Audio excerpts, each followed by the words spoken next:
It just gave me the option to go live, so we should be going momentarily. Okay, let us know. Thank you. And do I start? Start, Tony. Okay.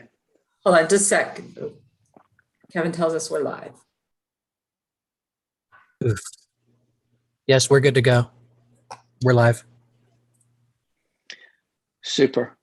About how many folks do we have in the room now, give or take? We have 45, including OAC members and staff. Excellent. All right. Well, then let's get going. Good morning, everybody. I think most of you know me. I'm Tony Lathrop, and I'm chairing this OAC advisory committee and have been since inception, and have chaired the Planning Commission for 3 years. And my current hat is as a member of the North Carolina Board of Transportation for this division. So I'm still heavily involved in infrastructure and transportation and planning, really in this region, beyond Charlotte as well. So I remain involved and vitally interested in what is going on with this process. And so I want to take this time to thank Alan and Laura and Kevin and Camiros and the staff for all of their ongoing work and for what they're doing to pull together these virtual meetings, which continue to be very successful. I really look forward to the day when we can all be back together. And I know sometime that's coming. But I want to thank also all of you all for your continued engagement in this process, especially now as in the coming months, as attention will by and by start to turn more to this process as the comprehensive plan has now been approved and that at least for now is off of the hot front part of the stove. So thank you all for your engagement here, and that I think shines an even more important light on this process. And I beat the drum, as you know, every time about how important it is to have this inclusive and very rigorous and transparent process with all of the efforts at engagement. Of course, this is a critical one because we have now a continuity of involvement from most or all of you, and we've added a few new folks, but we've been doing this now for a number of years, and I think that is great and that is strong, along with all the other community engagement and outreach that the staff and others continue to do, and that all of you do in your particular spheres of influence and communities as well. So I think we have a process here that we can be proud of, and I think that strengthens what we do, so that as we approach the end of it, we can point with pride to this inclusive and rigorous process. And I think really it'll be not that we're doing it for this reason, but it'll be really a case study and a textbook example of how to have a strong process, an inclusive process to make things to make this effort successful in the end. So I know that was a bit long, but I just wanted to really, and I'm feeling it in my heart at this point, to thank everybody and hold up for because I'm proud of this process and all the work that's going into it. And so welcome everybody today, and look forward to closing out as we get to the end of this big chunk of work on infrastructure and transportation and streets, et cetera. So thank you very much. Allison, did you have anything you wanted to add? Sure. Thank you, Tony. Thank you for your support and your leadership and your advocacy. We really appreciate that.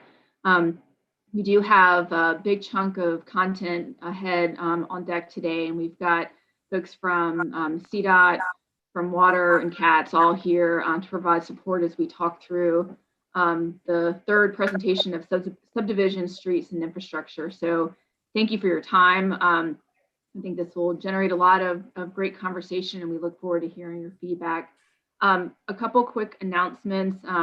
I wanted to recognize Mariah Wozniak. You may have seen her on the screen before. She was an intern from UNC and is now joining the UDO team full time. We can use all the support that we can get. We've got a lot of work ahead, and as Tony mentioned, with the comprehensive plan approval that we recently got, now the eye and the attention is on the UDO, and so happy to have some additional help in this very important effort. So thank you. Shortly after this meeting, we'll send out a survey about preferences for hybrid meetings going forward, probably starting in September. I would say we're waiting to get some information from the manager's office about when we will open the building up to the public. And so at that point, we'll probably move into some type of hybrid meeting arrangement so that folks that want to come in person can, and those that find it preferable or more convenient to meet virtually will hope to continue to offer that flexibility. So, but we'll send out a survey just to understand what you're looking for. So with that, just wanted to say thank you again for participating. This is really important work, and your feedback, your expertise and thoughts are very, very important to the development of this document. So thank you again. And with that, I will turn it over to the UDO team.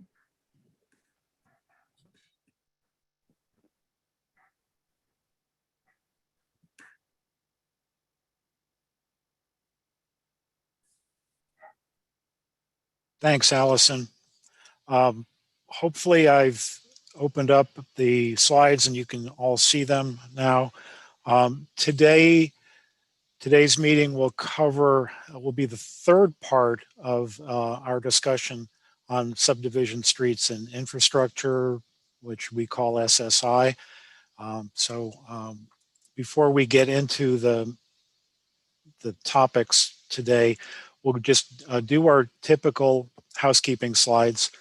We are live streaming this meeting to the Planning Department's YouTube channel, and we're also recording it, and the recording will be available on the YouTube channel as well as on the charlotteudo.org website within the next few days.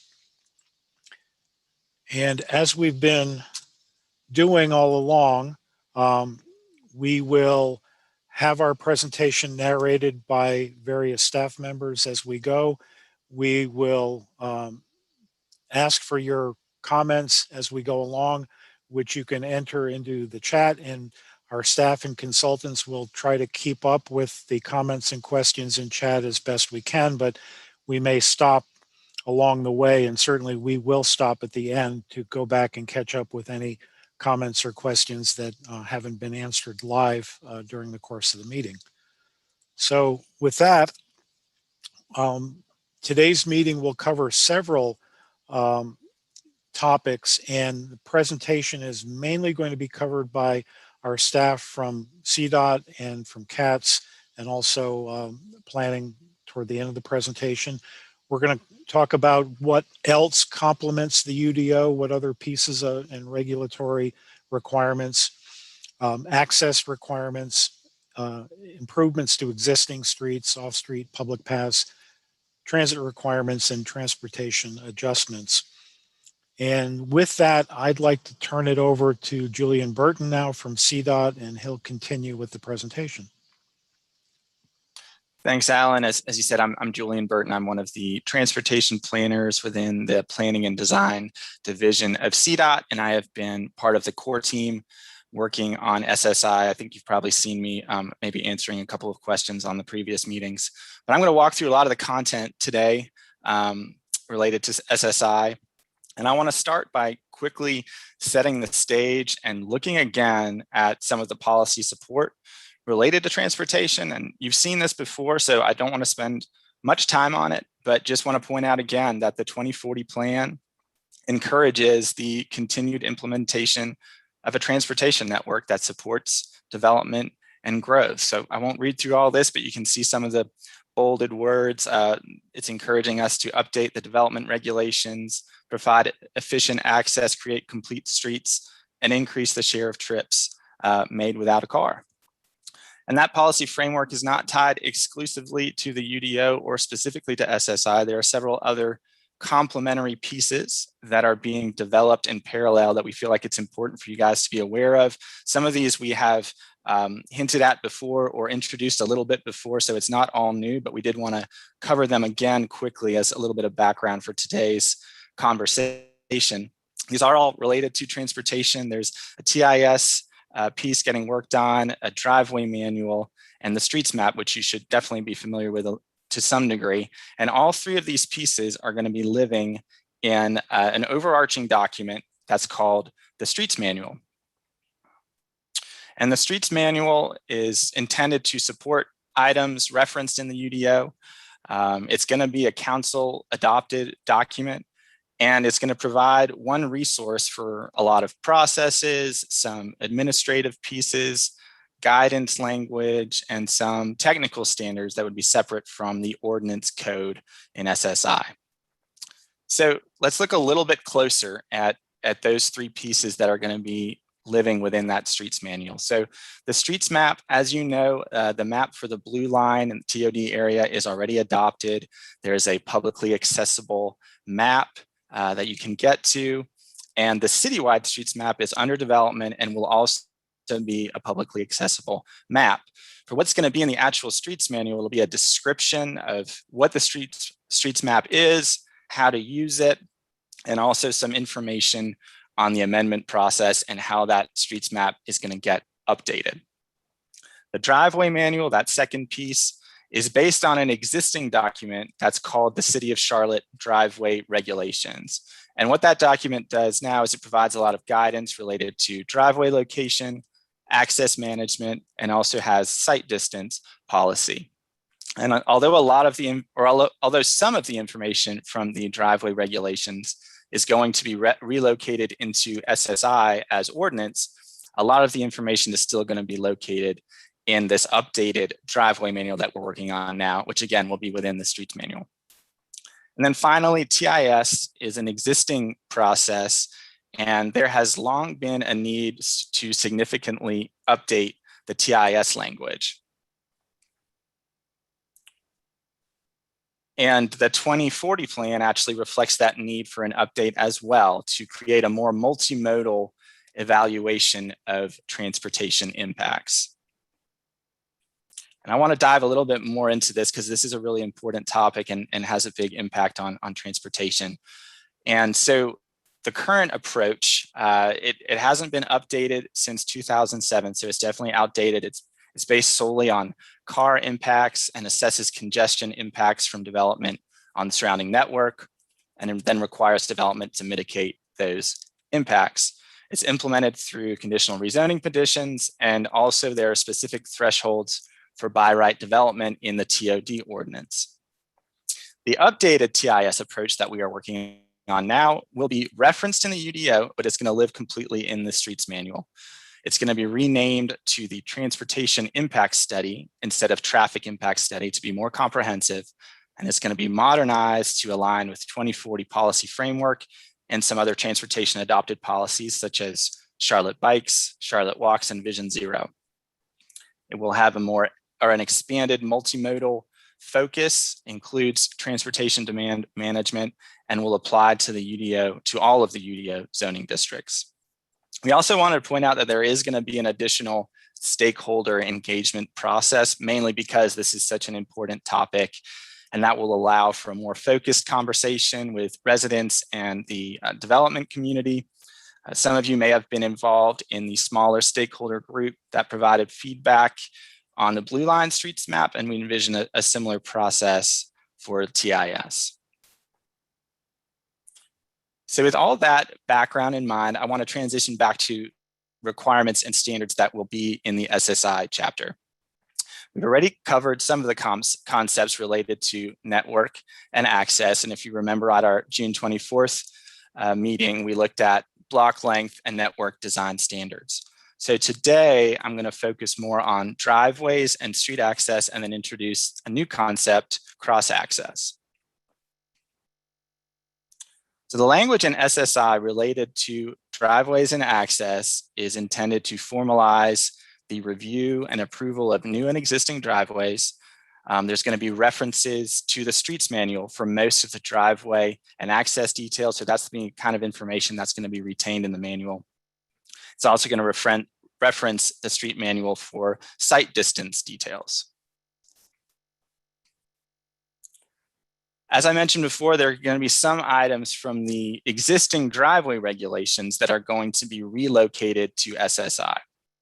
That includes a driveway distance from intersection, both signalized and unsignalized, closing or relocating existing driveways, conditions under which access may be limited to less than full movement, standards for driveway alignment and internal access. And we're also going to provide flexibility for modifications to those standards and requirements based on safety and operational analyses and other conditions. There is also new language that will limit residential lots to one driveway per frontage, and that includes duplex, triplex, and quadruplex lots. Cross access is a new concept that relates to street access and driveways. It creates a vehicular and oftentimes pedestrian connection between parcels, and it's going to be outside of the street network. And what you're seeing here is just one potential configuration. There's many ways to achieve cross access. You can see that there's connections here between shared driveways, and then it provides multiple access points to the street network.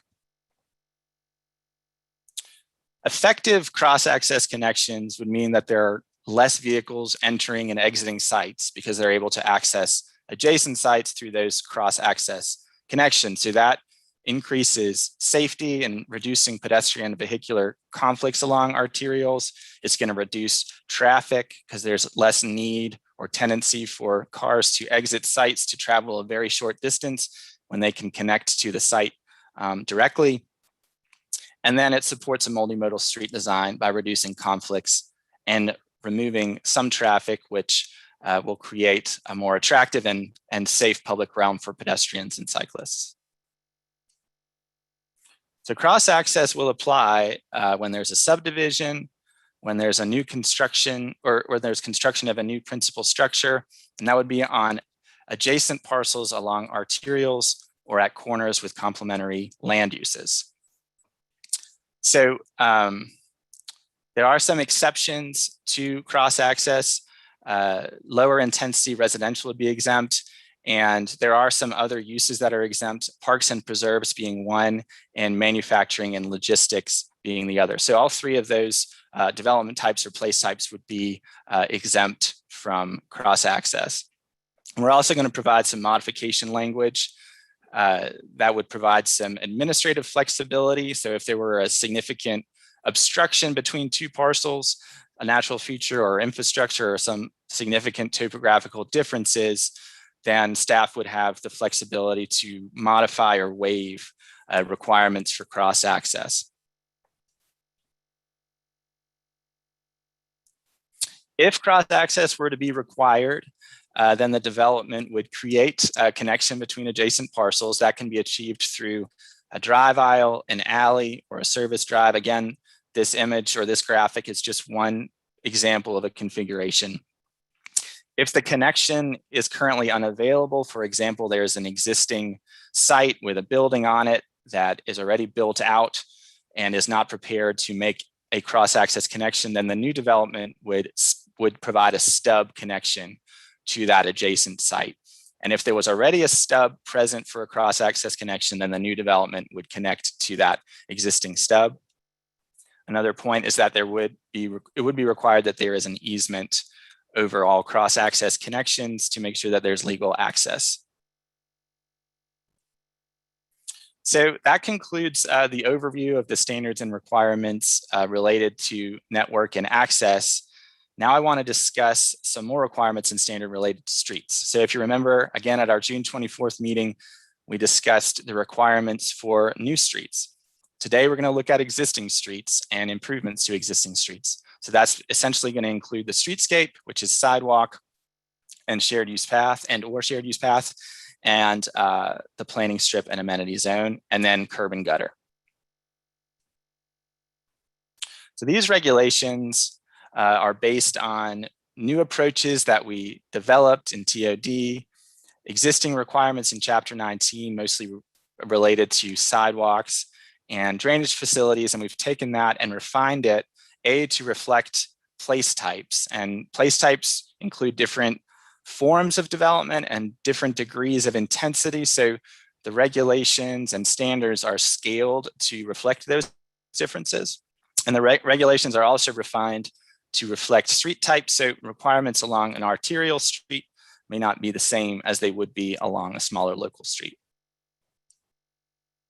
So I'm going to start by walking through the requirements and standards for streetscape specifically. I'll go through the actual standards and dimensions, talk about what the requirements are and what the triggers are when there's no existing streetscape along the site, and then talk about the requirements when there is existing streetscape, but it does not meet current standards or adopted standards. So starting with standards and dimension, one thing to point out is the streetscape is always located behind the future back of curb. This is an important piece of SSI, and it's something we've pointed out before. The future back of curb will be shown on the streets map for arterial streets and will be in the land development standards manual for locals and collectors. The sidewalk width is going to depend on the street type and the level of intensity of the place type. I do want to point out that there's also a shared use path, and that's something that can be required instead of a sidewalk. This combines the pedestrian and bike facility into one larger path. It's always going to be 12 feet. And technically, it could exist along any street, but it will primarily be located along larger arterials in lower intensity areas. In terms of the sidewalk width specifically, the minimum width is 6 feet across the board. And then on parkways, boulevards, and avenues, the sidewalk is going to be 6 feet or 8 feet, depending on the intensity of the place type. For a main street, it's always going to be 10 feet. And main streets are typically in higher intensity place types.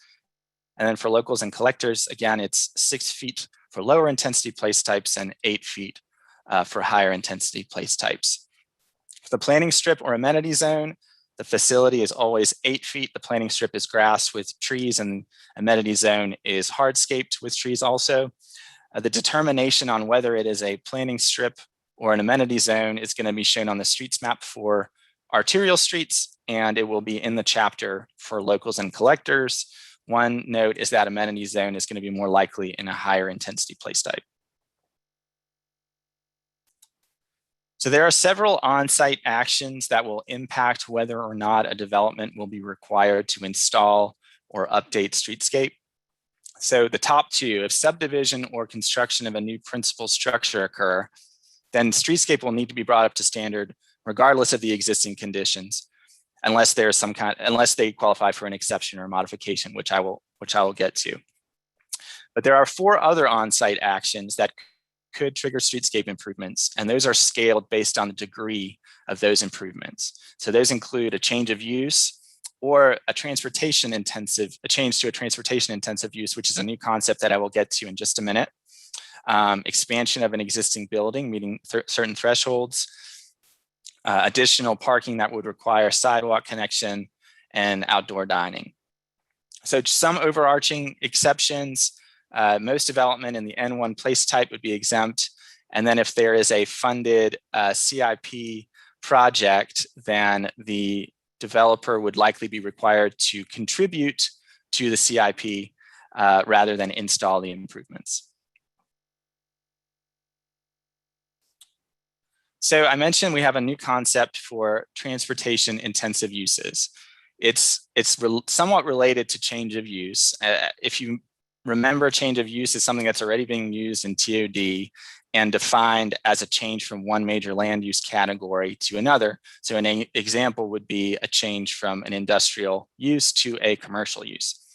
However, that definition or that process does not account for significant changes within within one of those major categories. So if you think about a car repair shop and a restaurant, both of those uses are considered commercial uses, but a restaurant is going to generate much more pedestrian trips than a car repair shop and would therefore have a greater need for updated pedestrian facilities.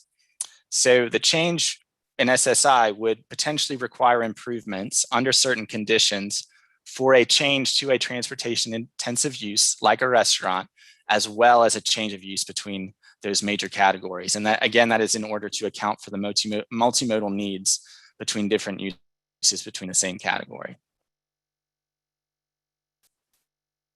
So now that I've generally walked through the applicability, I also need to explain and define substandard streetscape, because this relates to required improvements to the existing streetscape.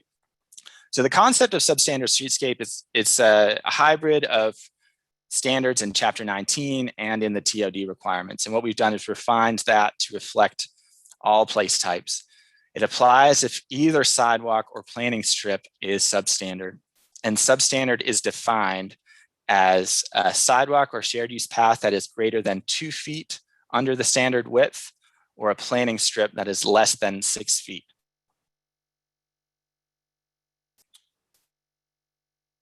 So as a reminder, subdivision and construction of a new principal structure will require streetscape improvements regardless of the existing conditions. But as I also mentioned, the 4 other on-site actions will be tied to the level of improvement that's taking place on site. So as you see in this table, the thresholds are higher when there is a substandard sidewalk than when there is no sidewalk at all. I also want you to keep in mind that the change of use action would also encompass a change to a transportation intensive use. And also want to remind you that N1 development would be exempt from the streetscape requirements.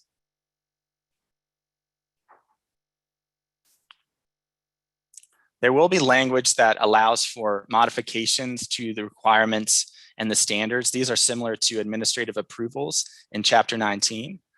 They would include topographical criteria, unusual site-specific conditions, significant utility constraints, tree preservation, which would be in consultation with the urban forester and CDOT. And then we'll also provide language for constrained space. And constrained space is essentially when an existing building is going to remain in place. That's something that's been refined from TOD, and that existing building is obviously constraining the space for where the streetscape would go. So the language in SSI will provide guidance on how that space is to be allocated, and will address guidance for both the sidewalk and the shared use path. Excuse me, Julian, this is Kevin. If you don't mind, I think we're going to take a little bit of an unscheduled pause here.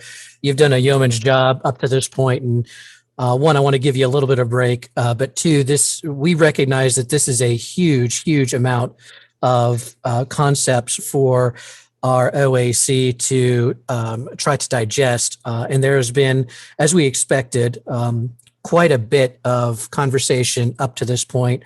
And really, I'd like to take the opportunity to address some of the chat comments and questions that have come in. I think that'll do everybody a service so that we don't get too far behind.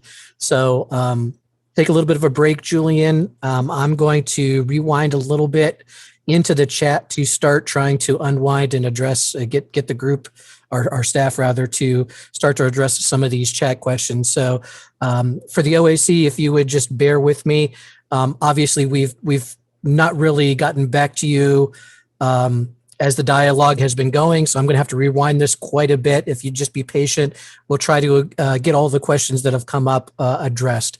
The first question that I had seen was from Thomas about volunteering to be as a part of the stakeholder group. But I think, Thomas, that we have reached out to you separately and answered that question for you. The next was a comment from Walter asking for a little bit of more context or explanation on the one driveway per frontage for duplex, triplex, or quadruplex units. So can somebody jump on that? Walter's comment or request rather? I'll take that one. Sorry, let me turn on the video. That actually ties into work. Sorry, trying to get my video. Your audio is really garbled. Laura, can you? Yes, it is. Okay, Alan, can you take that one as it ties into duplexes and triplexes and compatibility of design? Yes, thank you. Sorry for Laura's got some audio problems, so I'll see if I can jump in on the question about one driveway per frontage for duplex, triplex, and quadruplex is a desire to limit the number of driveways on those smaller, lower density residential sites. And secondly, it's proposed in the N1 zoning districts that parking for those duplex, triplex, and quads be to the side or rear of a structure. So we're trying to avoid conditions where you may have a duplex or a triplex with multiple driveways with parking in between the building and the street. So we aren't regulating single family driveways. You could still have, I believe we're still allowing for a kind of a horseshoe driveway for a single family, but for these other sites, other development types, duplexes, tris, and quads, we are proposing to limit those building lots to just one driveway per lot. Great. Thank you. Thank you for that context, Alan. Eric, you had Eric, you had a question next about ADA standards, and I think it might have gotten buried, but staff responded back that the current CLDSM has updated to reflect the ADA standards. Scrolling further through chat, I see we've got a lot of comments and discussion about cross access. The first that I could see comes from Brent, who had inquired, can a property owner on an already built site opt out of cross access if they simply don't want to link to neighbors? And I will throw this in CDOT's court, but I believe this would be for development going forward, not existing development. But can somebody from Team CDOT jump in and clarify that for me? Yeah, I can jump in on that. So just to clarify, this was for just an existing development that's already built out, right? And essentially there's a new development getting built next door. Is that fair? Is that correct? Brent, Yes. That's what I was saying is if I'm already there and you build something next to me, can they require me to establish a linkage to you? No, the way we're setting it up now, and again, this is still conceptual, but the way we're setting it up is that you would not be required to connect to the new development. The new development would stub to your property line or to the shared property line. And then if your development ever, like your building got torn down and then you constructed a new development, or you had subdivision, then you would have to connect to that stub at that time. Okay. And I think some of the questions that followed mine were sort of related about when you can or when you have to and when you don't have to. So. Yeah, you're very much right, Brent. And actually, the next one was from Walter, and that was how can the city require a cross access onto someone else's property not part of that development? Team CDOT? Yeah, I think, and Julian, you're muted, but I think we're not requiring the connection to an existing site, only that the developing site provide a stub to the property line for future access, but it does not force an existing use to actually make the connection. Hopefully I didn't misspeak on that's okay, Alan. pretty much what you said earlier. Yeah, do you guys have any extra seasoning you want to put on that? No, I'm good unless there's follow-up questions. Walter, I don't see you on my screen now, but if you had anything that you wanted to follow up with, now would be your opportunity. If you want to unmute. Hey, Yeah, a lot of these questions relate to the same thing I see from Nate and some other people. This topic today probably needed to be the one spread over 3 sessions. There are just, in my way of thinking, some totally indefensible and without any, explanation of shifting of responsibilities for public streets to private property owners who are just trying to come to work every day. Perhaps I'm not understanding the subtleties of some of these changes, but I'm also a little bit confused about how we seem to be saying that. My understanding of a UDO is it's called a Unified Development Ordinance, and the principal function would be to have all the development regulations in one place. Yet I think I heard Julian describe at least 2 other documents other than the UDO, which he will use to administer his version of these standards that get adopted somewhere. I don't know if these aren't even in the UDO, why are we talking about them? Because the Land Development Standards Manual gets changed all the time, and very few people know about it, and even fewer have any input. So I'm really getting confused by some of these changes, many of which I view as just sort of unbelievable in terms of their impact. So I'm continuing to listen, but I'm a little bit baffled by the aggressiveness of some of these standards. And some of us who've been around a while will understand what happened when the tree ordinance folks got real sort of hyped up about requirements and standards and things until they found out years ago that it was actually preventing properties from being improved. So I'm really having a tough time gathering together something that looks like a significant public interest that's being served by some of these very, very aggressive requirements, and I appreciate the fact that we're getting the outline of them now, but the devil is in the details. If you think about just simple applications of requirements, both from the subdivision ordinance and from the current chapter 19, which I assumed would be folded into the UDO. The difference in a staff requirement that a street has to be a public street versus a private street can wipe out 50, 60, 70% of the developability of a piece of property.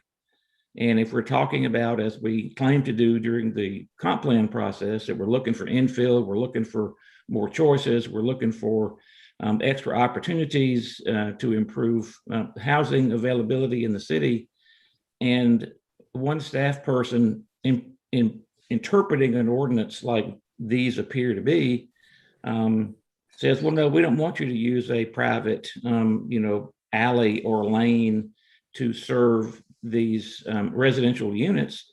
We want that to be a public street. And then the unit count goes from 47 to 17. You can't expect to meet all of these objectives that were touted in the ordinance, in the comp plan process, with regulations like these, which appear to be doing everything possible to prevent development from occurring, especially in portions of the city which are already built. Retrofitting the concepts in these standards to the built environment seems to be completely ignoring the built environment. So I'll stop at that, but I'm just, some of this stuff just makes no sense to me. Thank you for the opportunity to speak. Thank you for those Can I check and see, comments, is my audio Walter. working? It is, Yeah. yes. I would just say, again, thanks for those comments. I think that's exactly why we're bringing everything to you guys.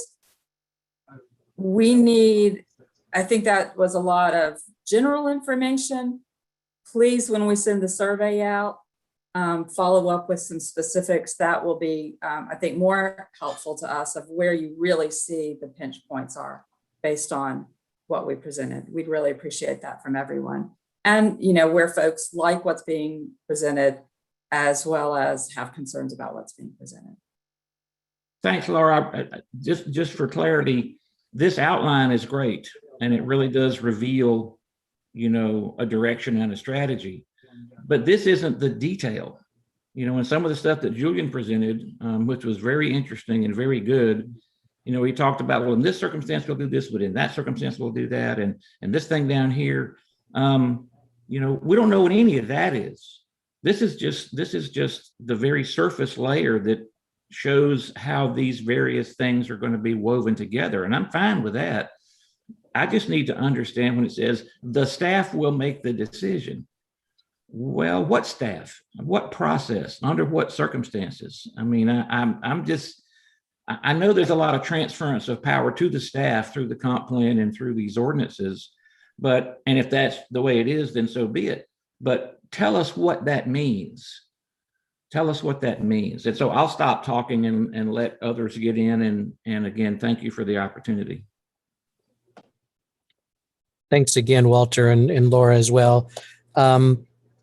Tracy, I know you and Walter almost started talking at nearly the same instant. Did you have something you wanted to jump in with? Sure, I think actually Laura addressed it. We wanted to make sure that we got this new concept in front of folks, got some reaction to it, presented enough information to see the direction that it might go, but we did want to get people's comments on it. Great. Thanks, Tracy.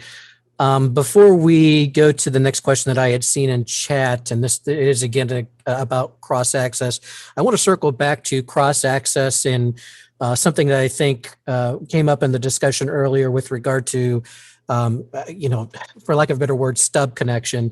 And I'm going to ask Julian or Team CDOT to maybe tease that out a little bit, because I want to clear up any confusion that there may be, that we're not talking stubs in the traditional sense of like street stubs. These would be stubs with regard to the cross-access connections. And it could be that we're in using the term stub confusing two concepts. And so I want, for the sake of the OAC, to be very clear what we're talking about when maybe a cross-access won't be built through two adjoining properties, but maybe half the connection is quote unquote stub. So can somebody jump in and clarify on that, please? Sure, I'll take that. And you're right. The term stub is in quotes purposely, because that may or may not take the form of an actual stub. It could be simply providing enough of an access piece leading up to the edge of the property. It could be leaving something open with the idea that it gets completed later. So it's a similar concept to what we do with streets and blocks now, except that it's a different kind of connection. And the stub would be potentially a different kind of connection as well. Great. Thank you for jumping in on that, Tracy, and providing that clarity to clear up any confusion there may have been. The next question, again, about cross-access. And forgive me, I'm trying to catch us up through the chat. So we may have addressed this, but at this point, with the conversation that has taken place, I don't even remember the most recent answer to these cross-access questions. But the next question is from Nate. How is cross-access impacted when redevelopment occurs with more intensity on an adjacent parcel?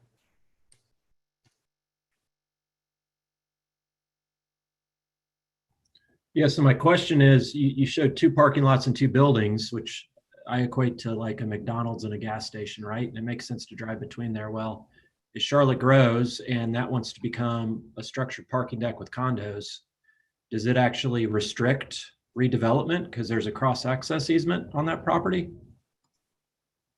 How are you all gonna, easements usually provide a lot of impediments to development projects.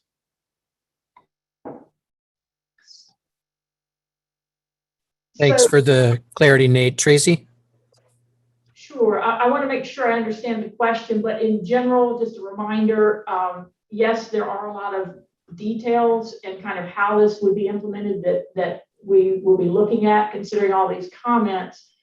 Generally speaking, one of the things that we're trying to do is to ensure that the form of that access can be fairly flexible, that there's a variety of different ways you could do it.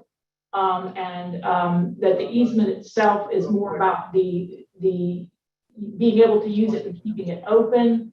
But we would think that there would be ways that this could occur and would occur through redevelopment.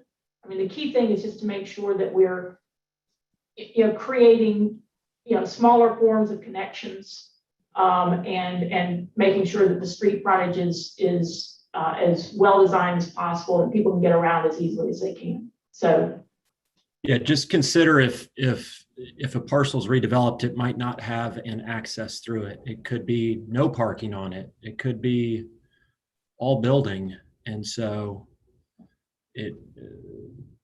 maintaining that access would limit the redevelopment opportunities. So Nate, thanks. This is Joanna. We appreciate the feedback. Like we've said, it is a new concept. That is definitely something to think about, because I don't think we're intending to force vehicles to be on a property if that's not the intent. But no, this feedback is really helpful. And if you, back to Laura's comment a little while ago, if that is additional detail that you all want to provide on the survey, and maybe that gives us information to then continue to follow up with. Thanks, Tracy, Nate, and Joanna. Appreciate that. Next question is from Matt, again, with regard to cross-access. Will cross-access potentially cause a property owner to need more substantial road improvements due to trip generation, created by their neighbor? So trip generation is a site by site. You're not expected to carry the analysis of your neighbor's trips. If anything, it should help keep the circulation internal. Okay, thank you for that, Joanna. Matt, does that make things more clear for you, or did you have anything you wanted to follow up with regard to that?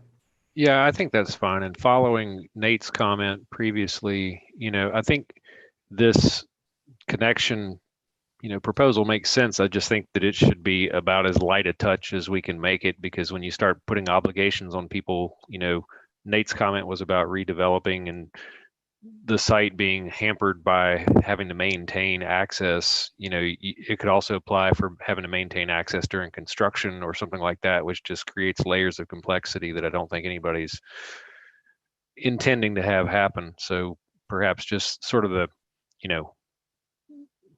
lightest sort of intent of connection maybe would be more appropriate without easement obligations. Matt, you're right. We're trying to keep it as light a touch as possible.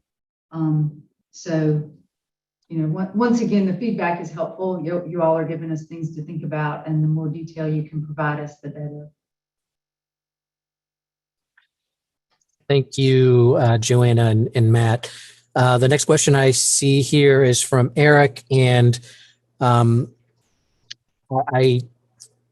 not quite sure what the context is here, so I might ask you to clarify. Eric, you had asked, can there be reformed actions for existing alley right-of-way so it can be easier to use them?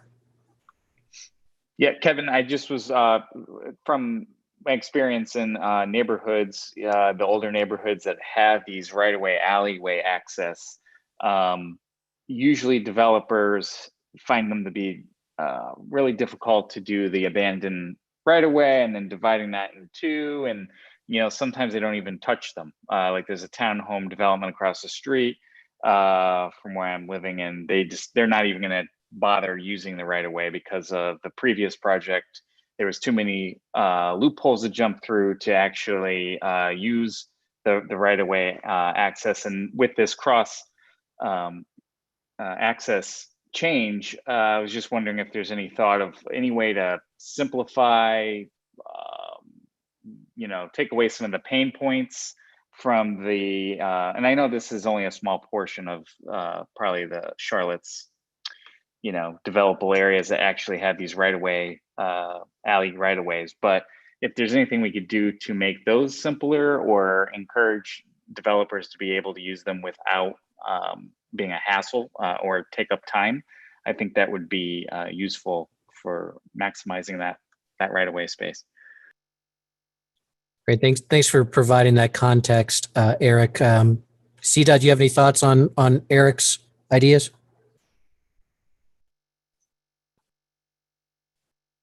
I think we can look at a variety of things. I think back to the point is we're trying to make as many options as possible available for this purpose. There, as you pointed out, there are some difficulties sometimes trying to use something that is not really set up for that.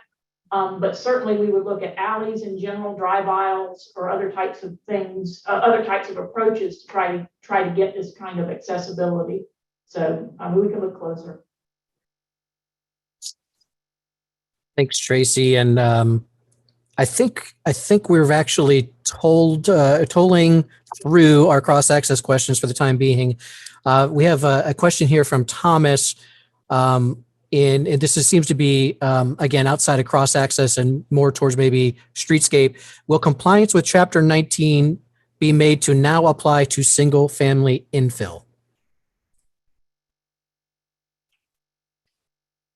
I think I answered that one, but the answer, Chapter 19 obviously has been folded into the UDO, but the answer is single family is still, that hasn't changed. Great. Thanks for hopping on that, Tracy. And I did see that in the chat you did answer that, but it escaped me, but I appreciate you reiterating that. Back on cross-access here briefly, David Walters had asked, basically, he gave an example in Dilworth off of East Boulevard, but can cross-access requirement ever be retroactive? Do you guys in CDOT ever envision retroactivity for this? I think the short answer is that's not a direction we're planning to go with this. So I think we're looking ahead. It's about building the access for the future as redevelopment occurs. Okay. Thank you for that, Tracy. Next couple of questions come via Thomas. The first one is with regard to sidewalk widths, and his question is, can an allowance be made to utilize existing sidewalks to meet redevelopment sidewalk widths? And he's provided some additional context. Thomas, if you're on and you want to speak to this, feel free to unmute and give us some additional context.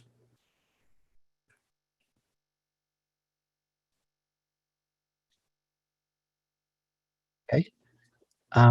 Not sure that Thomas is with us and or if he is available right this. Oh, I see he's just unmuted. Go ahead, Thomas. All right. I figured I'm dialed into the phone and the computer, so it's a little confusing. No, I was just kind of looking at that, and John had given some examples as well of being able to utilize existing sidewalk to meet these increased sidewalk widths. I gave the example of all the 6-foot sidewalk that was installed on North Tryon, and then having to come back and tear all of that right back out again because the new sidewalk width when you do development is 8 foot, and it just seems a bit wasteful. If the existing sidewalk is compliant with code, and you can install an additional strip of sidewalk to kind of meet the new requirement, why shouldn't there be an allowance to kind of utilize some existing infrastructure? Great, thanks, Thomas. And I'm going to ask that you stay unmuted because actually the next couple of questions I think also came from you. So with regard to Thomas's first question and comments regarding the sidewalk widths and the existing infrastructure, who would like to take that? So Kevin, it's Joanna. I will take a swing at that because I know that others have added on to this. So that is really probably not solely in CDOT's court to be able to answer. We generally don't do that on any projects, including CIP, mostly from a short-term constructability and a long-term maintenance. We can do a little bit more work though to follow up internally with our construction and provide you all a better answer to that. And thanks for taking a crack at that, Joanna. And Thomas, you had shortly thereafter followed up with another question about perhaps allowances to not provide amenity zones when existing storm drainage is not available. Correct. Yeah, and that was just kind of getting at the point that if you have an amenity zone, that means a tree planter well, which those are great. I love those as well. But in a lot of areas, there isn't sufficient adjacent storm depth to be able to drain those things out. So it would be nice to have kind of an alternate compliance thing where if there's that existing situation that a planting strip could be used, because again, planting strips don't require irrigation and subdrainage, so you don't have that issue. Well, thanks for that context as well, Thomas. And Laura, I see you unmuted. Did you have some thoughts on that? Well, I just wanted to say with amenity zone, we have also been looking at the alternative of curbed planters as opposed to a planting strip, but something that's more urban in nature, fits in with that environment, but maybe can be done without the irrigation. And similar to what you see uptown. That'd be great. And some of those covered planters are so irrigated and subdrained, but yeah, just if there's some, what I've run into, and particularly in some of the older neighborhoods and the crests of hills, is that you might very well have to do, and I have done, significant off-site extension of the stormwater facilities just to accommodate the trees that could have done very well in a planting strip as well. So. Yeah, and we're hopefully we'll find a good hybrid that works. Yep. Great. And then the next question I see from you, Thomas, and I think this relates to the perhaps the N1 place type exemption for sidewalks or streetscape. And I think your question is there any reason for exempting those, and don't those neighborhoods deserve sidewalk networks as well? Do I have that correct? Yeah, that's me beating a drum that I talk about all the time that no one likes to hear me. But I figured I'd bring it back up that existing single-family infill should not be exempted from these same ordinances. But Tracy answered my question, so I got it. Okay. Fair enough, Thomas. I appreciate it. And you hey, listen, keep being you. Don't change. There's no chance of that changing yet. The next question I see, and then I think in looking at time and the content remaining, and then also looking through the chat that has come in while we've been having discussion, we've got a lot of great commentary in the chat. I would encourage you all to continue making those comments. This is, I think, really there's been, again, a lot of commentary, but I think with regard to questions, I think that we need staff to address at this time. I think this next question catch us up, and then we can continue on with some new comment. And I think this next question is from Nate, and I think this has to do with a follow-up on Walter's request, really, which was for some additional context with regard to limiting driveways for 2, 3, and 4 unit buildings to 1 per frontage. And Nate's follow-up question to that is basically, isn't that going to just force more street parking? And he had added Alan on there. I think that's what this is in reference to. Nate, do I have that correct? Yeah, correct. I just drive around Dilworth and other areas, and you look at a duplex or a triplex, and some of them are pretty large. One driveway isn't going to accommodate everybody that's going to live in those. So maybe to clarify, Kevin, if you don't mind me jumping in on this one. No, feel free, please. To clarify, there will still be parking requirements.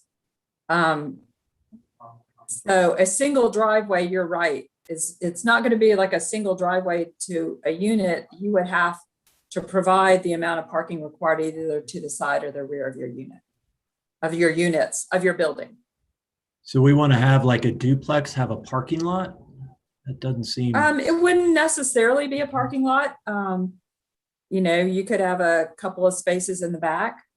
They could have, you could be coming at that and parking in the back. But I think the intent is, if you look at these neighborhoods where we're saying we, for the comp plan, would allow duplexes and triplexes, and you look at the context, which is one of the major components of maintaining context in the comprehensive plan that having 2 and 3 driveways in front of a building in our established neighborhoods would be a huge change in context. So I think there are other ways to do that. If you look at our historic duplexes and triplexes in neighborhoods, they don't have multiple driveways. They handle parking otherwise. And that's what we're trying to maintain. Yeah, maybe that helps. There's a lot of instances where duplexes are allowed on corner lots currently under code, and it makes a lot of sense to have 2 driveways and 2 garages in those contexts instead of having a parking area. So maybe there's some different ways to achieve that. And I think it says per frontage. So on a corner lot, you could potentially have 2 driveways. Got it. One from each frontage. Are we ready, Kevin, to move on to? We are. If you would take us to the next slide, and we'll reintroduce again Julian Burton with the Charlotte Department of Transportation, and he will now run through for us some additional concepts, starting with curb and gutter. Yeah, thanks, Kevin. So as I've mentioned already, improvements to existing streets could also include improvements to curb and gutter. So I'm going to walk through the requirements and standards in a similar way to the way I did with streetscape.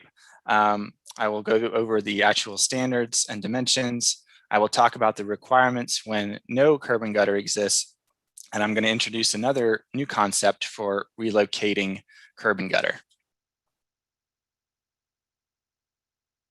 So there's 2 aspects to the standard to point out. The first is the design of the curb. So a curb could be either valley or standard, valley being the more rolling style curb you would see in lower density residential areas, and standard being the more 90-degree curb. And so there will be language in the SSI article that will describe where you can do each of those types of curb. And then the Land Development Standards Manual will provide the details on how the curb shall be constructed. The other piece of standard is the future back of curb location, where that curb actually needs to go. So the arterials, the location will be shown on the streets map, and then it will be in the Land Development Standards Manual for locals and collectors. So on sites when there is no curb and gutter would be required when there is a subdivision, an expansion of an existing building, a change of use, or a change to a transportation intensive use. So that concept would carry over to new curb and gutter. There are some overarching exceptions.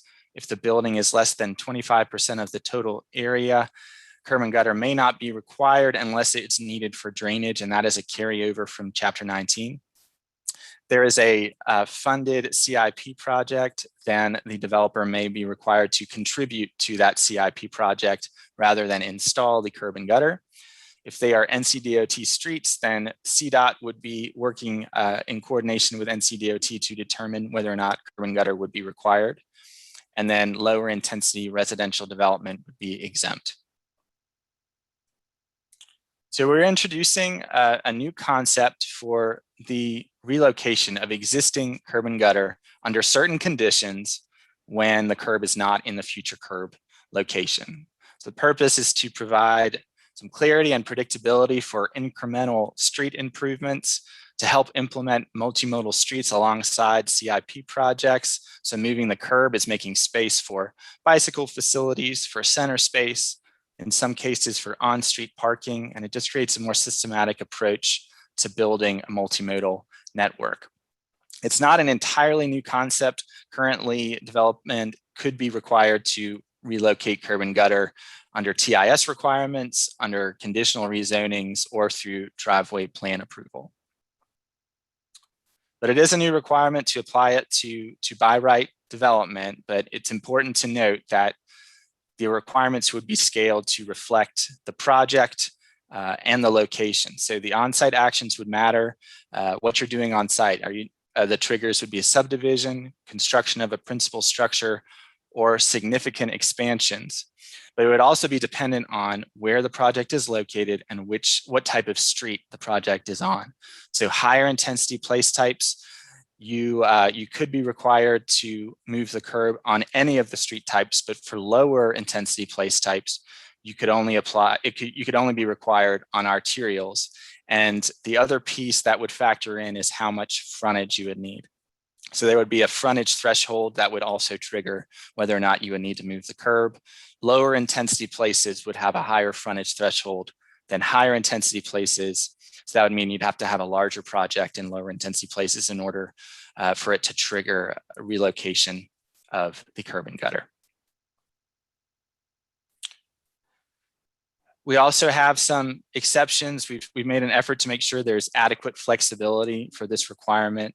So again, if there was a CIP project that was funded, it's likely the developer would be asked to contribute instead of building or relocating curb and gutter. If there are heritage trees identified by the chief urban forester, there's a chance that the requirement would be modified or waived in that case. Same with stormwater drainage. If there was a serious issue related to stormwater drainage that would result from relocating the curb and gutter, then staff would potentially look at modifying or waiving that requirement.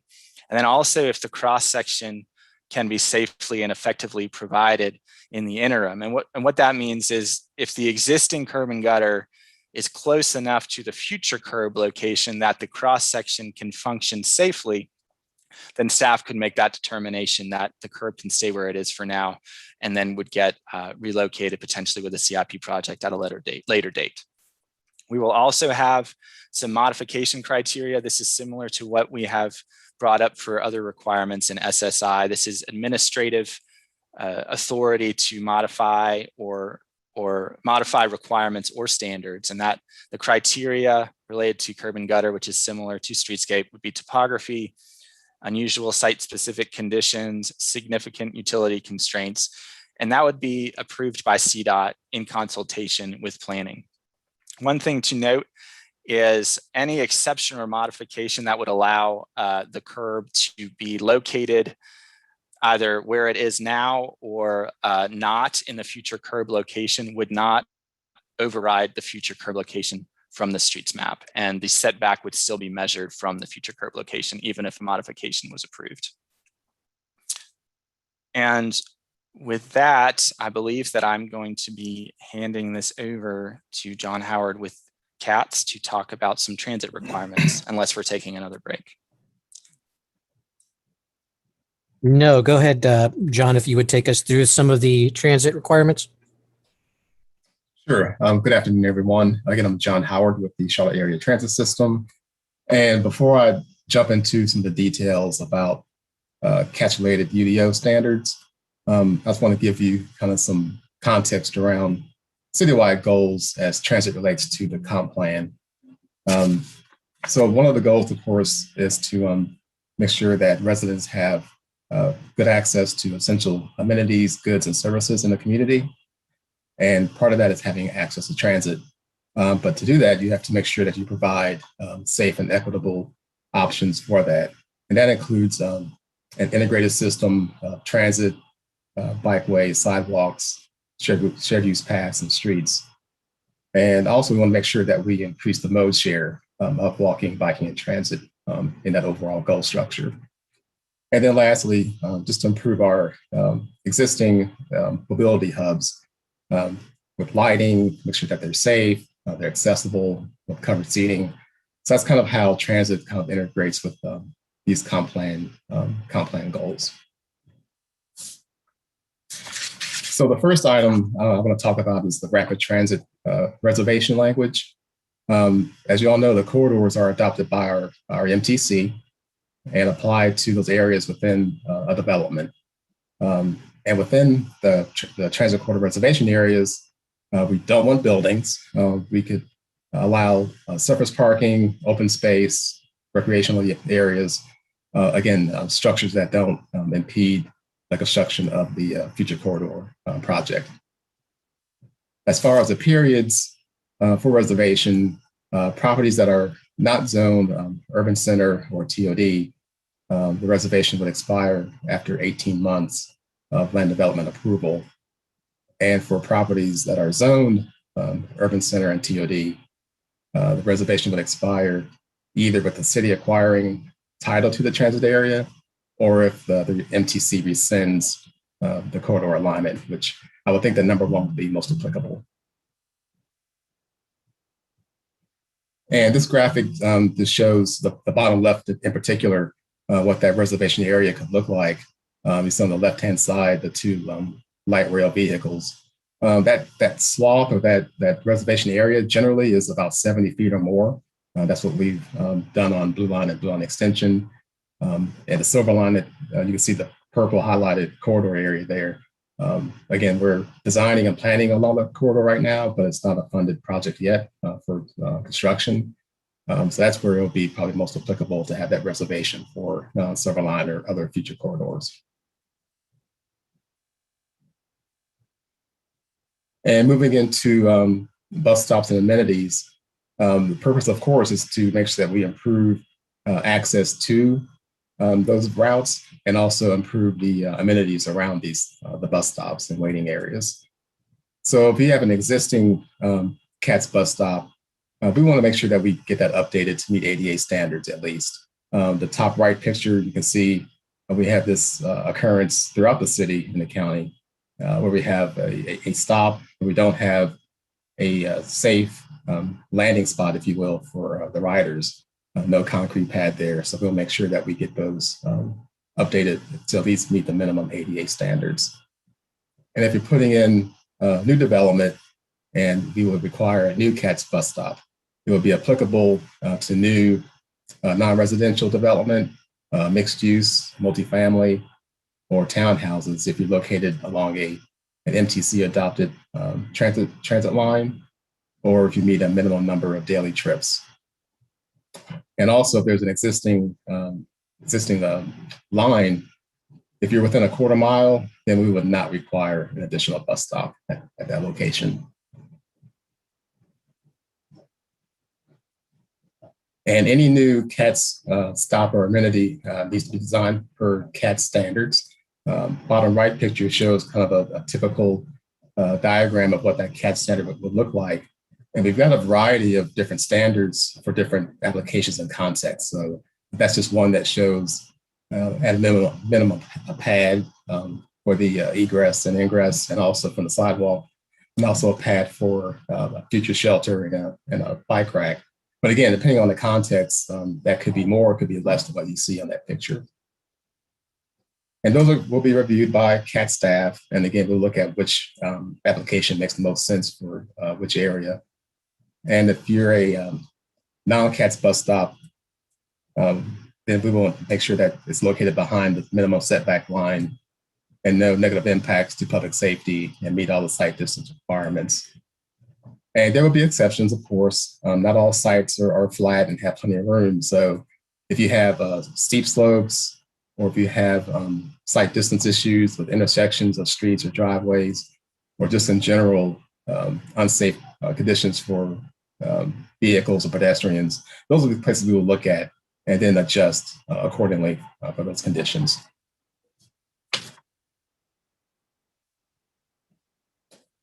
And with that, I will hand it over to Kevin to take over the next part of our presentation.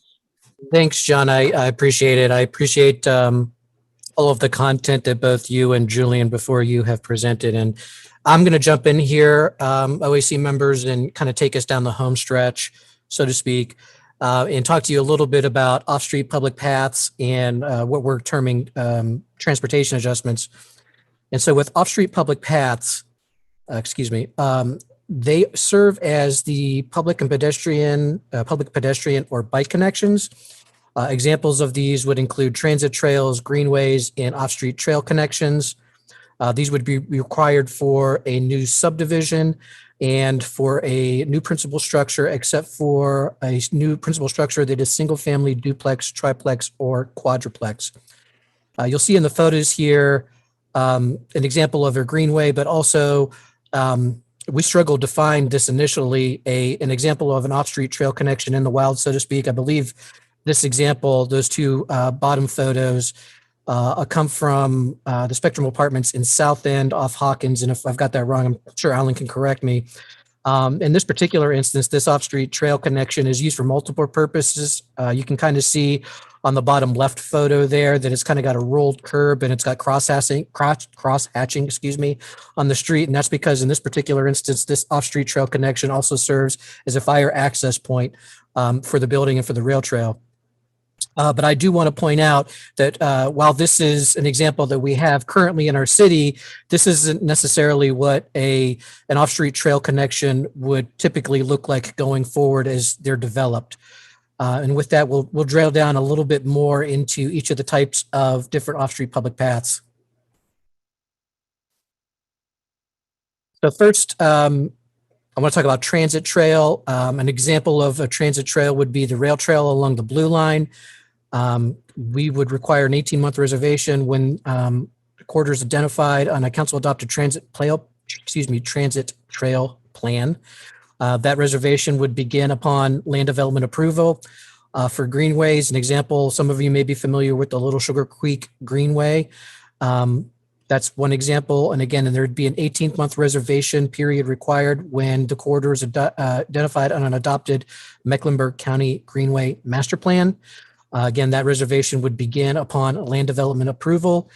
And we're putting forth the concept that as a dedication bonus, so if you choose, instead of reserving the land to dedicate it, that dedicated space would also count toward a minimum open site requirement. And lastly, with off-street public paths, talking a little bit about the off-street trail connections. And then a couple slides ago, I showed you a photo of an example of what one of those looks like in South End. I think we put together a little graphic here that better illustrates the concept. Again, this would connect a public or network required private street and a park or off-street public path. Now, I would ask the OAC, be kind. I am not an artist by trade. I did put this graphic together. The overgrown area and the lot to the rear is supposed to be a park. I know it doesn't look like it, but this is what we're illustrating as a connection, basically from the street through to the park in the rear. Again, this would be required if this is between a public or network required private street and a park or off-street public path. And if the property has boundaries along one of those, a public or network required private street, and the boundaries are also equal to or beyond the preferred block length. This connection would require a public access easement. And as I stated earlier, where it was a kind of a multi-purpose connection, with regard to fire access, these connections can be required with other required access. There is flexibility. We've talked a lot about flexibility today, but there's also flexibility in this instance for an applicable agency having jurisdiction over a connected park or off-street public path with how that connection looks or is dealt with. And flexibility is actually a pretty good segue into the last thing that I wanted to touch base with you all on today, and that's what we're calling transportation adjustments. We've heard a lot today, whether it be modifications or flexibility or exceptions. And this is yet another flavor of trying to be as flexible and malleable as possible as we look at some of these standards and regulations and development projects going forward.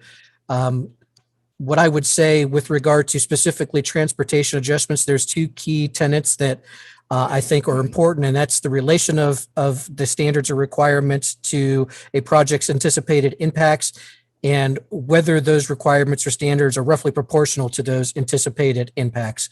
And so when we look at these, and if a request is made to look at making an adjustment, those are kind of the lens that is being examined. And if there's any granted flexibility, it's just to bring into alignment and make sure that standards or requirements are related to development's anticipated impacts, and then are make them more proportional to those anticipated impacts as well.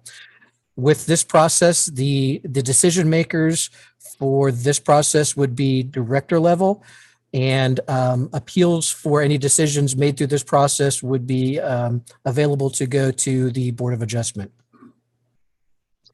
So with that, we'll pause now again to kind of catch up through some of the comments and questions in chat from curb and gutter on through here to the end.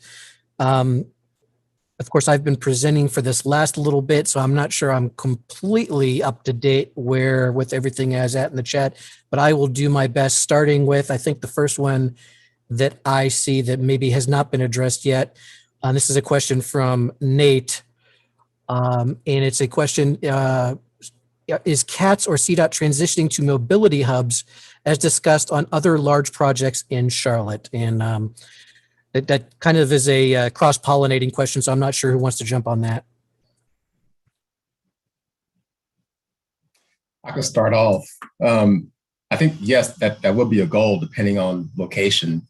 We're working with CDOT on other things like the TDM and other CATS and CDOT related items, but I think that would be a goal, but we need to probably huddle back up and see exactly where we are with that idea. Thanks, John. I appreciate that. The next question I see is from Thomas, but this may have escaped me as to what specifically you're asking about. Thomas, can you let me know, does what only apply to single family subdivisions? Sorry, I'm trying to figure out when these greenway trails are going to be necessary. So you say subdivision, but that doesn't necessarily say whether that's single family or just generally the subdivision ordinance applies, i.e. network streets. So when are we going to, is this intended for multifamily buildings as well, or when are these kind of additional trail networks really required? I'm not really picking up on that. Great. I appreciate the clarity on that, Thomas, and perhaps I wasn't, it would be any subdivision project going through the subdivision process and subject to the subdivision standards.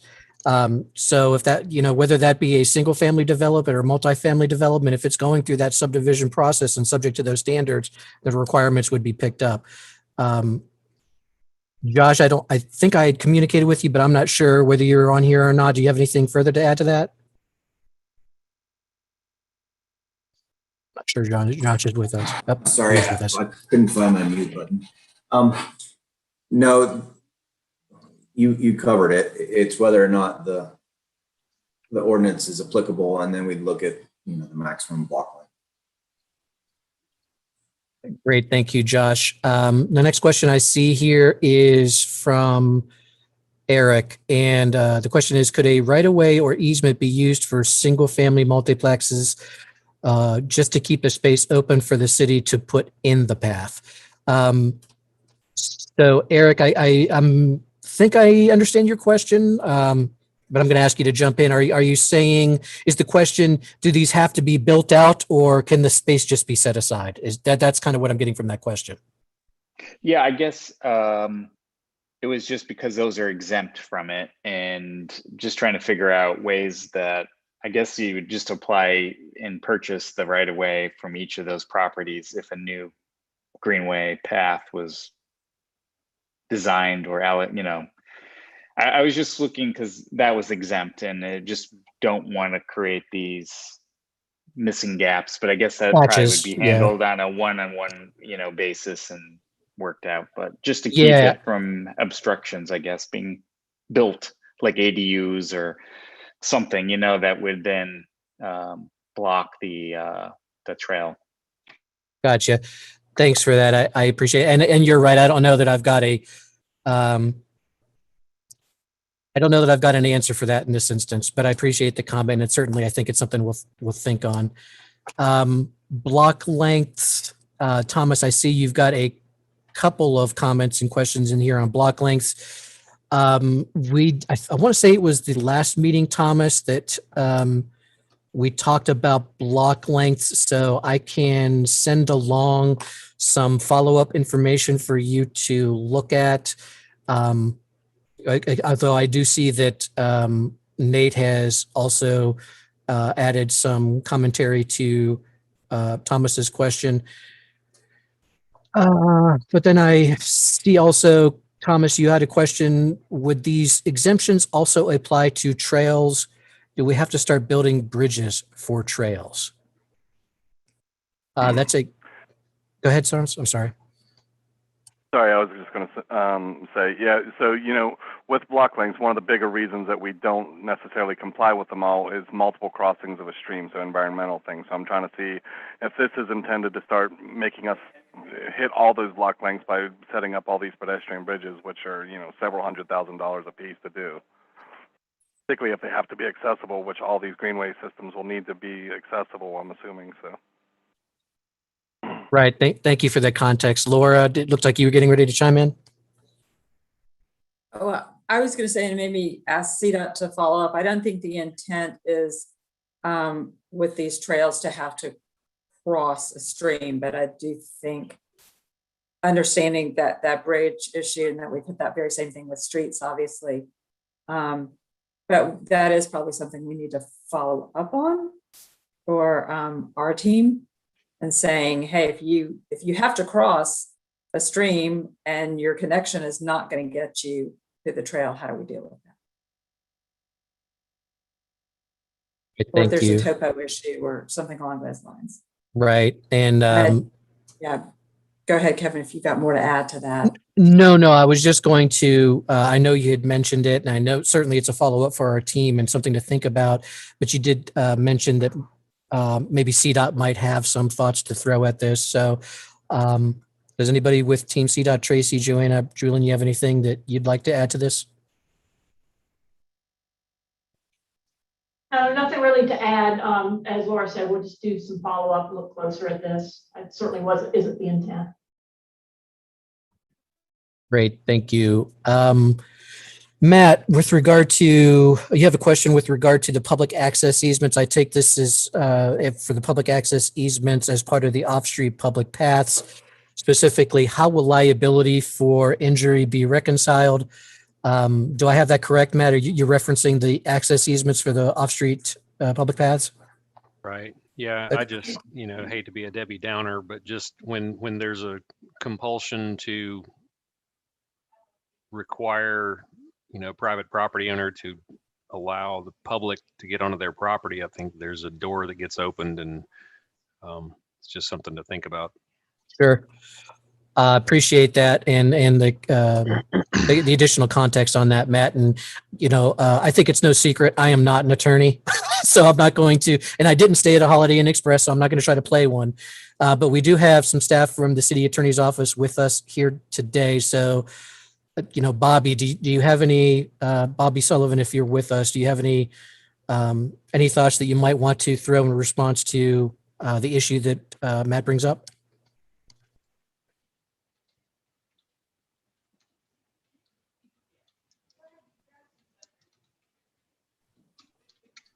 I hear somebody unmuted. Is that you, Bobby? Yeah, sorry. Can you hear me now? Yes, sir. On the phone and computer, so I had to double mute it, double on. So, is this the trail that we're still talking about? I couldn't quite make out the first part of that question. So, which access are we talking about? Yeah, it's with regard to the. It would be the off-street trail connection. I mean, usually, yeah, if basic rule is that liability can flow with control. So if you have a there that requires public access, my talk about this further. That's not going to be with developers. Local developers control that. Bobby, I'm going to jump in here and say that your audio, at least for me, was really broken. So I'm sure you had very wise and sage legal advice, but we didn't hear a lot of it. I don't know if you can try again or try a different connection, or alternatively, we how could about now? Try again, sir. Better? Yes, that is loads better. Thank you. Sorry about the technical issues here. Yeah, I mean, I think generally the rule is that liability tends to flow with control. So if you have an easement that is not really under the property owners control anymore, that they're not, maintaining the area and so forth, or responsible for it, that is not, they're not liable for, what may happen there is the general rule. So, a lot may depend on the details, but that's generally the idea, but that the law follows, is that liability tends to flow with control. Great. Okay, this is Matt. So, I mean, it sounds like it's potentially becoming more like a right of way, that the land gets dedicated to the city. I think, it's something to look at, because, if you're saying here, you must allow the public to go through here, but you're also maintaining it and you're taking liability, that's a big deal. And on the flip side is, you're dedicating a stripe through your property to the city so that they'll maintain and they'll take liability. That's a big deal too. Sure. And I think that's absolutely something that we can delve into and make sure we thoroughly flesh out as part of the process, because that general rule may have situations where it varies depending on particular facts, particular kinds of access we're talking about. So we can definitely delve into that more. Great, Matt, Bobby, thanks for breaking that issue down on that question. Eric, I see that you've again provided a comment with regard to the streets map. Noted, as everybody is aware, we've got all the manner of staff that these comments, whose eyes they need to go in front of, are with us. Plus, we save these chats so that we can be sure that we're cataloging and trying to work through y'all's feedback as best as we can. And with that, I think that brings us current through the chat, and I'm going to flip this over to Laura, who's going to begin closing us out. Laura? Sure, and if I could just add a little bit more to Eric's last item. We may not, I'm not speak for CDOT, but I think based on previous conversations, may not be that we have it is on a streets map, we might have a trails map. So, because there will be trails through CATS that would come through Mecklenburg Park and Recreation, that might come from the city and other places. And we certainly want it to be easy to have a course to go to for the different trails. So whether it's on the streets map or a complementary trails map, we certainly hear you, because otherwise it could be pretty confusing to have to go like, well, do I have a rail trail on here? I'm not sure. I have to go here. Greenway, I have to go here. The intent of this is to make it much easier. So just to let you know, we're thinking about that concept and in some way planning on addressing it, though it may not be through the streets map. I just a little bit, obviously, and I appreciate Michelle Mann's bringing up kind of a bit about the survey, that it has, that folks who have been good enough, and we appreciate the folks that fill out the survey and haven't heard response back. That's because as we're developing the UDO, we're still working through all of these pieces and want to make sure that we can give you feedback based on the public draft, first draft really, that we plan on releasing late September. And we're busily working on bits and pieces of this. We have not developed a draft yet, though as said, we're working on bits and pieces. So we still encourage you to give us feedback in the survey on this. We had a lot of good feedback through chat. We will definitely, as we release the draft, let you know how we have resolved your comments. If there is something that is just burning for you that we've talked about in any of the OAC meetings, if you want to have a follow-up conversation with us, please feel free to reach out. As Michelle suggested, if you're like, I can't wait till I see the draft, I want to talk about this now, we would be glad to sit down and talk with you. So again, yeah, the actual updated timeline for the draft is late summer, early fall. So we're targeting late September for release of a draft. in response to Eric's question that he just put in. So certainly we have a lot of work to do on our end. There are some other topics that we'll be back discussing with you guys and letting you know how things are being done. We have a pretty significant administrative component that we'll need to come back to you guys on. We have a bit of work to do on that first. Next steps, as we're looking at meetings, we're a couple of kind of, maybe they may seem a little out of order. We'd like to come back and talk about place types. There's been some discussion, I don't know if we have any of the folks on who brought this to us, about how we want to talk to the group about how to deal with parking maybe at the edge of neighborhoods for our areas where we don't have parking requirements. We think there'll be a lot of perspectives on that, and we think this is the perfect group to get that range of perspectives. We also, at our last meeting, talked about having an optional meeting based on a topic that seemed to get a lot of interest from the group, which was related to alternative approaches to streets in certain circumstances.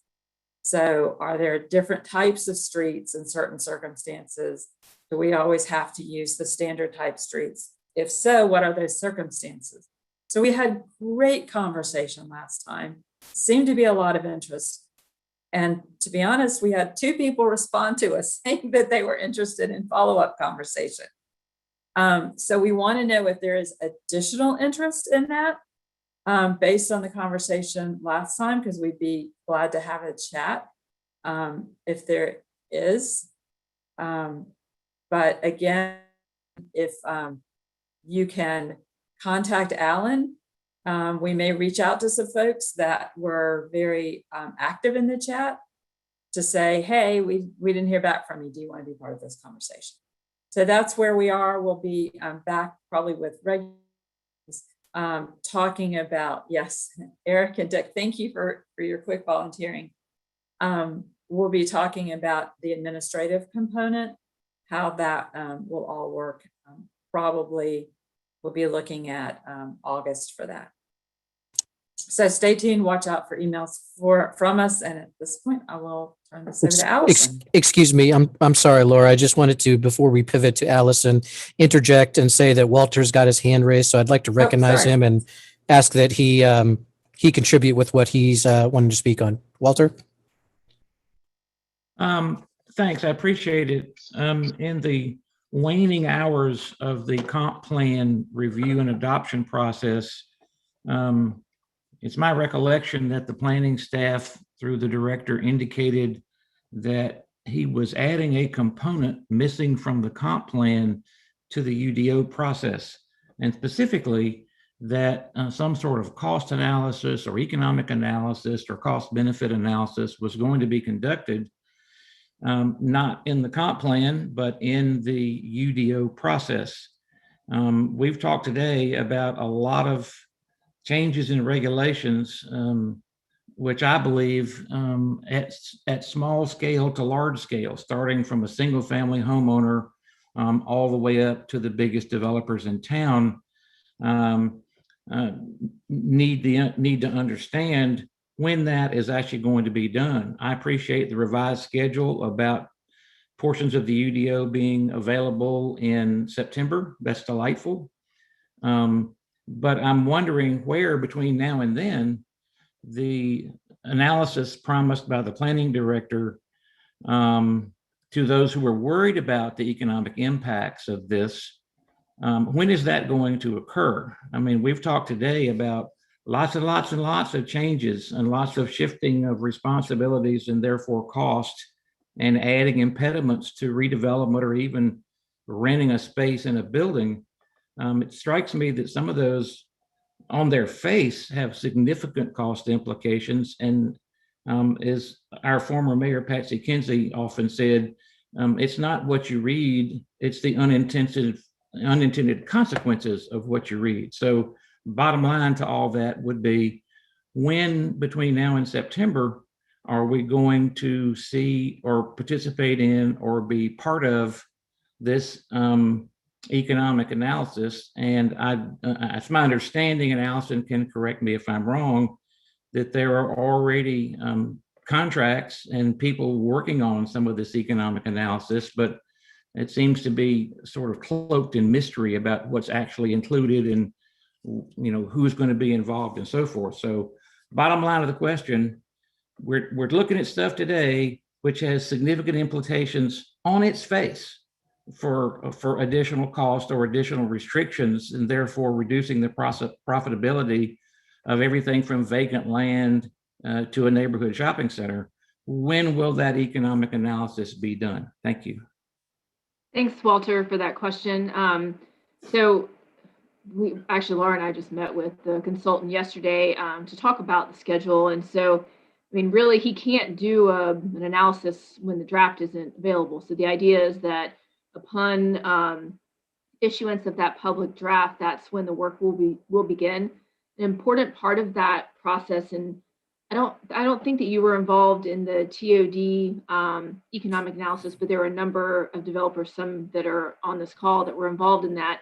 So there'll be a group convened to talk through what some of the potential issues are, talk through performas, and be a part of that discussion.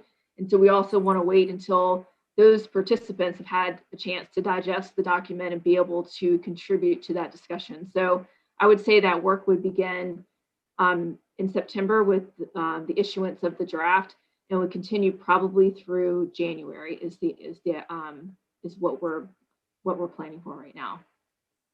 Okay, and that's going to be a process similar to what we're engaging in here. I mean, it sounds like to me it's almost an offshoot of this process, because depending on the results of that analysis, many of the things that we have talked about on and off for the last 4 years may need to be modified. And so I'm still trying to keep all my ducks in one line so I can follow them along to get to the same point at the end. But we're having bits and pieces of things coming in from the side.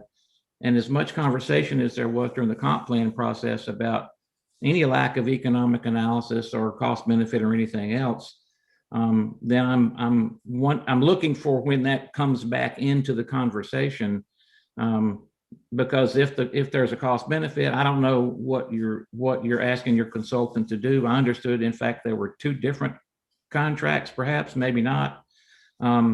But it strikes me that it would be beneficial for those of us who have worked with this process for many moons to have a pretty clear understanding of what you're asking your financial consultant to do, so we can get some sense of whether or not that appears to be addressing the concerns that people had about the lack of that sort of information during the comp plan process. And so I'm just wondering how, number one, maybe you can let us know, not now because we're into people's lunch hour, but perhaps through an email to all the committee members about the details of the contracts that are already underway and perhaps the ones that are coming up, so we can sort of get a sense of how the 2 things are going to work together. A lot of people came into the comp plan process perhaps because they were too busy or didn't know or whatever. I'm not making any excuses, but I bet you they're paying attention now. And so it strikes me that this is as Tony said at the beginning, the comp plan may have moved off the hot eye on the front of the stove, but we're now on the hot eye in the front of the stove, and the promised economic analysis relates directly to the sort of stuff we're talking about today. So thank you. Yeah, and I'm happy to have another discussion with you, offline from this, because I don't want to keep everyone if they're not interested. But I will assure you that there will be sufficient time to review what those results are and make changes as necessary from whatever the results, come out of that. And so it's not just checking the box. It's really, we'll be thoughtful in how those results create change to some of the draft regulations that we're discussing right here. But we can't start it until we have a full draft to work from, and we want to make sure that the participants have had time to digest the whole thing, because we know just even in these meetings, it's a lot to digest just from a presentation, much less when we get into all the details of the actual full document. So we'll have lots of discussions about it. I'm Okay. no doubt. I appreciate that because an example of something that I thought I heard today, and I think it was from Julian, but I can't be sure, is that we are now going to apply some of these public facility improvement standards to individual single-family residential homes. And so to me, it will be really interesting to see what of those specific standards would apply universally, and then, how they're spread out based on actual impact as opposed for fixing things that should already be fixed. And if everybody in the neighborhood, everybody in the city knew that if they wanted to build an addition on their house, for example, I don't know what the thresholds are because we don't have that detail, but if everybody in Charlotte was to come to understand that if they wanted to add a garage under their house or add a second floor, like is going on willy-nilly all over the community, pick your neighborhood, it's happening. If some of these development requirements, moving and relocating sidewalks, moving and relocating curb and gutter, apply to some poor guy just trying to add a den on the back of his house, to me, that's not just a cost thing. That is a significant point of discussion that really reflects back to the comprehensive plan and some of the standards in there. So, okay, I'll stop talking. Everybody have a nice afternoon. Allison, can we talk? Can you and I talk on the phone sometime? Sure. Okay, thank you. Thank you. Allison, I think we had one more question that maybe we could start to touch on from Eric Severall. Are you able to see that one? Oh, yes. So, yeah, I can tell you right now, there's probably not going to be a significant section of the UDO dedicated to community benefits, because at this time, it'll probably be in maybe the 2.0, 3.0, whatever the next versions. But I think the next steps is, we held the ULI TAP to discuss the topic. And I think we just really touched on some of the issues and next steps. And so we're going to be convening further group discussion on that to really understand what are the benefits that are desired by the community, how best to accomplish those. Is that through development? Is it through city investment? But there's a lot more discussion to be had on that, and we're hoping to engage a consultant to really bring people together to talk about that very important topic in greater detail. So I don't think that it'll be ready to be in this draft of the UDO that's going to come out in a couple of months. But we do have a path forward as to how we're going to have that conversation and what outcomes we hope to accomplish there. Thanks, Allison. Just one piece to add to that, if there's an opportunity like what we did with Todd to try out anything new and then refine it in this process, if there's a small portion, if it's an overlay or something we could work in just to, get it on the ground, some piece of it, even if it's a baby step. So we have information, we have trial and error, so we can refine it when it ends up in more defined in 2.0, 3.0 or something like that. I'm hoping for, at least. Sure, and we're supposed to get the final report from ULI this month, and so I think that will really help chart our path forward.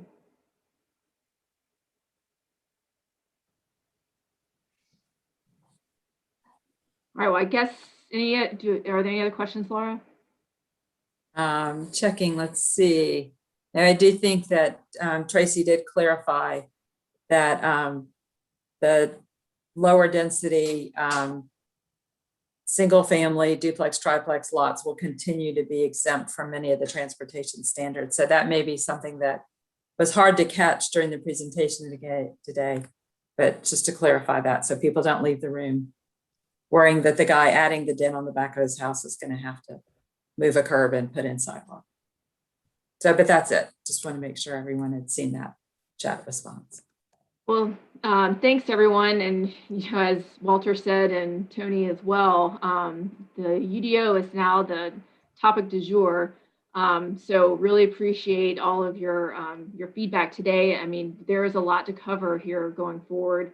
We've got a lot of work to do in the coming months. And so really appreciate your time and your feedback. And as you sit and think about some of the things we've presented today or in other meetings, feel free to send those through that written survey so that down the road that we can directly respond to the comments that you have, or if you want to have a side conversation, be happy to do that too. So, and then I also wanted to add one last thing that the other thing that'll be going on this summer and the fall will be place type mapping.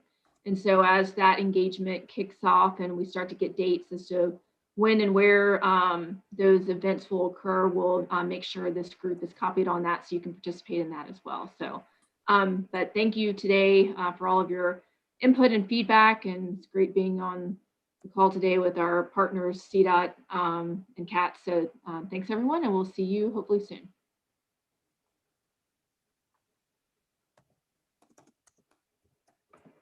Thanks, guys.